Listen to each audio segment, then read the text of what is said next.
இந்த பேசுகிற வாயும் கிழிஞ்ச துணியும் நிற்காதும்பாங்க.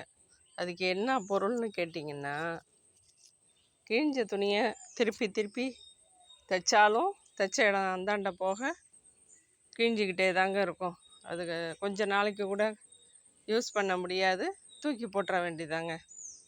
அதே போல் தாங்க சில மனிதர்களும் அந்த பேசிக்கிட்டே இருக்காங்க பார்த்தீங்களா, நம்மளை பற்றி அடுத்தவங்கள்ட்ட, அடுத்தவங்கள பற்றி நம்மள்கிட்ட, நம்மளை பற்றி ஒரு 10 வீடு தாண்டி இப்படியே பேசிகிட்டு இருப்பாங்க பாருங்கள். அவங்களுக்கெல்லாம் பொழுதுபோக்கு அதுதாங்க. அவங்களெல்லாம் மாற்ற முடியாது, அவங்களெல்லாம் திருத்தவும் முடியாது. அவங்க பேசுகிறவங்க பேசிக்கிட்டே தான் இருப்பாங்க. நீங்கள் என்ன தான் நீங்கள் சண்டை போட்டாலும் 10 நாளைக்கு கம்முன்னு இருப்பாங்க, திரும்ப 11ஆம் நாளைக்கு இன்னொருத்தரை பற்றி இன்னொருத்தர்கிட்ட சொல்லுவாங்க. அவங்களுக்கு அதே பழக்கங்க. அவங்கள நம்ம குறை சொல்லி ஒன்றும் பண்ண முடியாது. அவங்க போக்கில் விட்டுட்டு நம்ம வேலையை நம்ம பார்க்கணுங்க.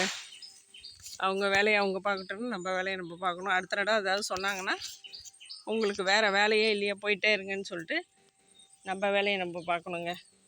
அவங்கள திருத்துறதோ, அவங்கள நியாயப்படுத்தி பேசுகிறதோ இதெல்லாம் ஒன்றும் பண்ண முடியாது.